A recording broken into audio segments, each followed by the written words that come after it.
السلام عليكم ورحمة الله وبركاته. أهلا بيكم في حلقة جديدة من حلقات بودكاست وصال. أنا رنا سمان، استشاري أسري وتربوي، وهبدأ معاكم الحلقة على طول. بتكلم معاكم النهاردة عن فقدان الشغف. والحقيقة أنا مش جاية أقول لكم يلا نكسر الدنيا، يلا نهد العالم، يلا نبدأ، انتوا جامدين، انتوا شاطرين خالص. لأن الحقيقة عارفة إن انتوا مش قادرين، وممكن كمان تكونوا مش عايزين تعملوا أي حاجة، ما عندكمش شغف. عارفين انتوا احساس انكم مش قادرين تعملوا حاجة، او طول الوقت قاعدين بتبصوا للسقف، مش حاسين ان في حاجة ممكن تنجزوا فيها، مش عايزين تقوموا من على السرير، وحتى مش عارفين تناموا، مش عشان مش جايلكوا نوم، علشان مفيش سبب يخليكوا تقوموا تعملوا اي حاجة. فكرة الانجاز نفسها، انا مش عايز انجز، مش حاسس ان انا محتاج انجز، او مش عارف اخد اي خطوة عشان احس ان انا بنجز حاجة. الشغل اللي كنت بتموت نفسك فيه بقى بالنسبة لك حاجة تقيلة قوي مش عايز تعملها، والهواية اللي كنت بتجري لها من الشارع ده للشارع ده وتركبي لها وتفني فيها وقت علشان انت محتاجة الهواية دي، بتحب الهواية دي، ما بقيتيش حاساها، ما بقيتيش عايزة اصلا تعملي فيها اي حاجة، مفيش حاجة مخلياكي عايزة تكملي. النهاردة هنفكك مع بعض لغز فقدان الشغف. ليه ما بنكملش؟ ليه بنقف في النص؟ ليه بتطفي اللمبة اللي جوانا؟ وازاي ننورها تاني؟ كل ده ان شاء الله هنحاول نتكلم فيه في الحلقة دي، خليكم معايا. اول حاجة علشان نحل اي مشكلة لازم نعرف اسبابها.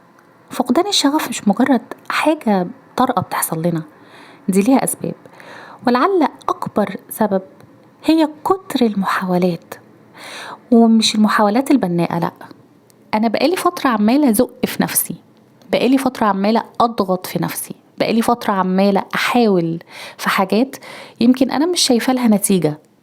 بقالك فترة عمال بتعمل حاجات فوق طاقتك، فجأة بتلاقي نفسك عملت ستوب، الموتور اتحرق، مش قادر تتحرك، مش عارف تاخد ولا خطوة زيادة، فالنتيجة انك بتعطل، وساعتها بتحس بفقدان الشغف. بتابع أنا من فترة للتانية بعض البوستات على التايم لاين من ناس كتير قوي، فكنت في فترة كده لاحظتها في شكوى دائمة يمكن منتشرة جدا. ألاقي ناس كتير قوي بيشتكوا من حتة إن هم كل ما يفتحوا ستوري لأي حد على السوشيال ميديا، خاصة الانستجرام يعني، فيلاقوا حياة عكس اللي الناس عايشاها، يعني سفر، ناس بتشتري حاجات كتير، اعلانات لمطاعم، اعلانات لبيوت غالية قوي، اعلانات لبراندات غالية جدا. طب وبعدين كل الحاجات دي بتعمل علينا احنا ضغط كبير. هي الناس دي بتوصل للي هم فيه ده ازاي؟ طبعا انا مش بتكلم على موضوع الارزاق، الرزق ده بيد الله سبحانه وتعالى، انا بتكلم على العقل اللي بيبص على الستوريز دي وعلى الريلز وعلى الانستجرام وعلى بواقي او باقي السوشيال ميديا، كله بيتكلم في حتة الناس دي عملت كده ازاي، امتى، طب وانا واقف في مكاني ليه؟ انا بشتغل ليل ونهار، بشتغل بكل ما أوتيت من قوة، وفي الآخر يدوب بقدر أوفر القوت اليومي بتاعي، بقدر أوفي احتياجاتي واحتياجات بيتي. فده كله أنا هعمله ازاي؟ حتى لو بنلاقي ست بيت، على فكرة مش لازم يكون راجل وبيشتغل، ست بيت عادية جدا بتبص للحياة اللي على الملأ دي، الناس دي بيعملوا كده، اللهم بارك، طبعا الناس دي بيعملوا كده، وأنا بعمل ايه؟ أنا فين؟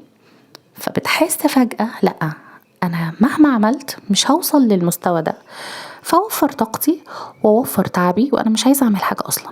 فالنتيجة بتكون إن أنا بوقف كل حاجة وبفضل واقفة أتفرج وبس، من شاشة لشاشة، من ريل لستوري، من بلوجر لبلوجر، والنهاية واحدة، فقدان شغف.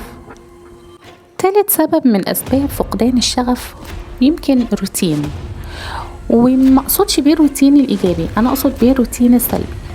وغالبا الامهات او ربات البيوت او المتزوجات اللي كانت حياتهم فيها حركة وشغل ودراسة وصحاب وجيران بيمروا بيها، لما فجأة الاقي نفسي قاعدة ما بين 4 حيطان ومفيش اي نشاط بعمله غير ان انا كل يوم نفس الموال، ادخل المطبخ، للأوضة، للريسبشن، اخلص غسيل، ادخل في الترويق، مفيش حاجة بعملها جديدة، ما عنديش حاجة اطلع فيها طاقتي. فجأة الطاقة حتى اللي ببذلها في الامور العادية الحياتية الروتينية بقت عبء عليا. انا مش مستحملة، انا مش عايزة اعمل كده، خلاص مفيش انتاجية، مفيش مفاجأة ليا، مفيش سسبنس في حياتي، ففقدت الشغف. مرة من سنين كتير كنت بصلي تراويح، كانت أيام في رمضان زي دلوقتي، بس الكلام ده تقريبا من أكتر من 10 سنين تقريبا، لا أكتر من كده شوية. كنت بصلي تراويح وكان ليا حاجة ملحة جدا بدعي بيها ربنا سبحانه وتعالى في الأيام دي إنها ما تحصلش، وللأسف حصلت قدر الله.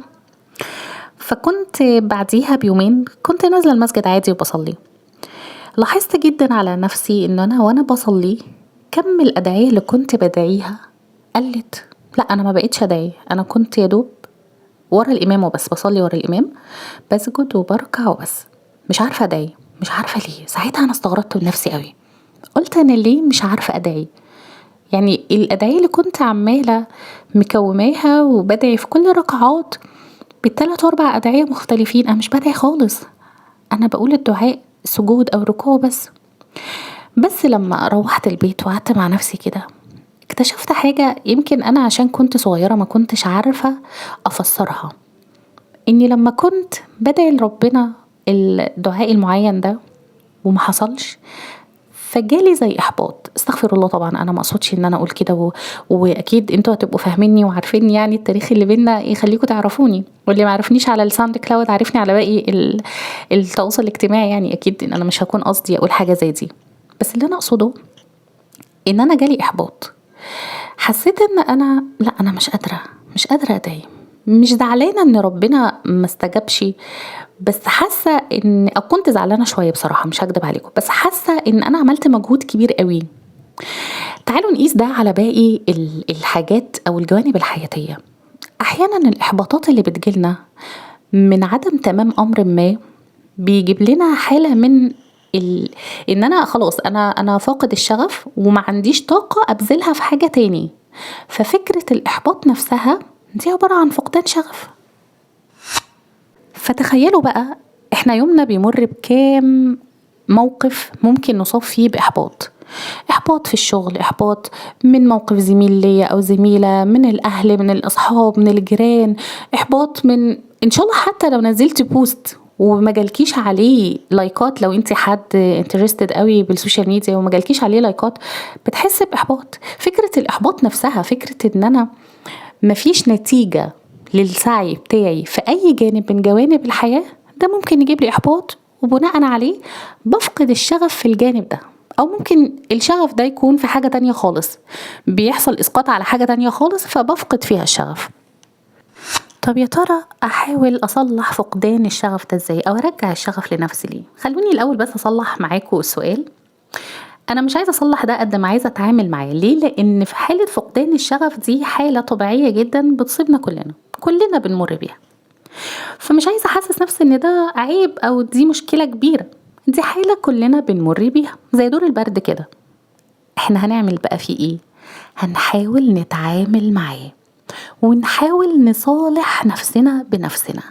بمعنى ان انا مش تنين مجنح، انا مش آلة، مش مكنة. طبيعي ان انا افصل في النص، طبيعي ان انا منورش، طبيعي ان انا اقول انا مش هكمل دلوقتي، طبيعي ان انا ازهق، طبيعي ان انا مش عايزة اعمل حاجة في وقت معين. انا بني ادم، انسان، بتعب، بزهق، بقرف، ما بحبش اكمل، بحبط. كل دي مشاعر طبيعية جدا. ليه طول الوقت مصممة او مصمم اكون شخص فولاذي؟ ليه طول الوقت عايزين تحسسوا نفسكم ان انتوا ما بتفصلوش؟ لا احنا بنفصل على فكرة، عادي جدا، عادي. بكرة اشتغل، او امبارح كنت بشتغل من الصبح بالليل وبروق وبذاكر وبكتب وبعمل كل حاجة، النهاردة ماليش نفس، عادي جدا. تقبلوا الحتة دي، تقبلوا حتة الاحباط اللي ممكن تجيلنا من وقت للتاني، مفيش اي مشكلة.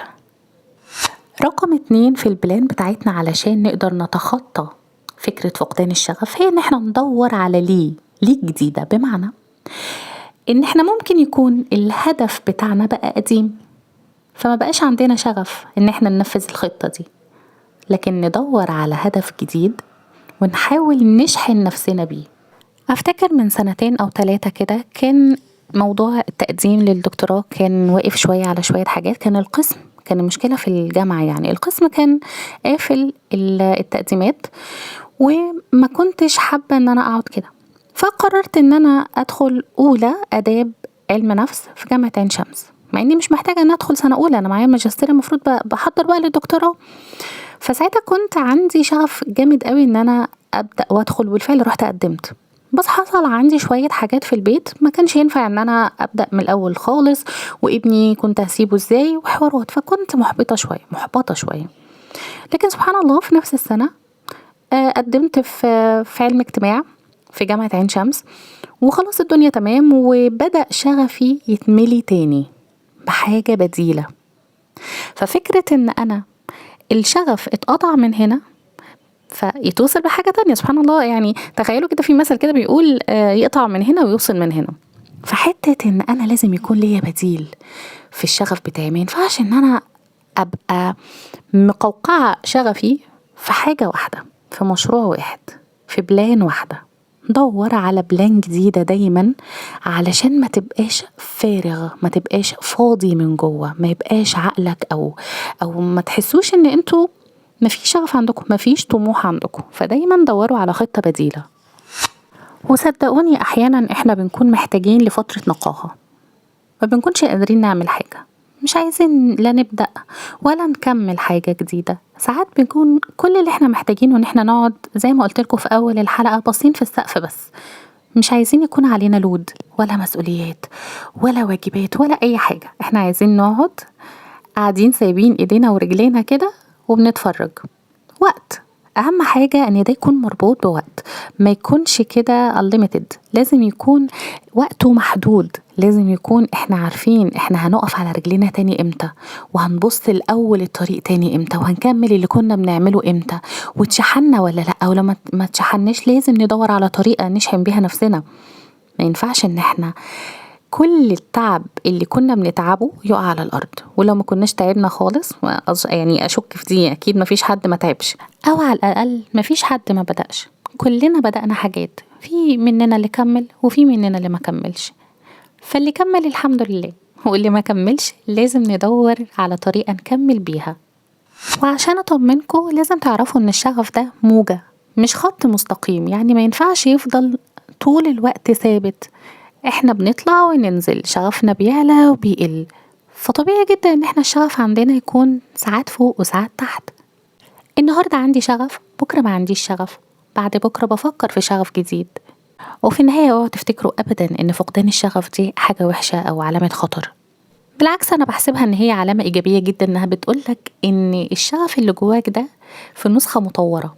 انت عندك مرحلة نمو محتاج لها شغف اكبر واقوى.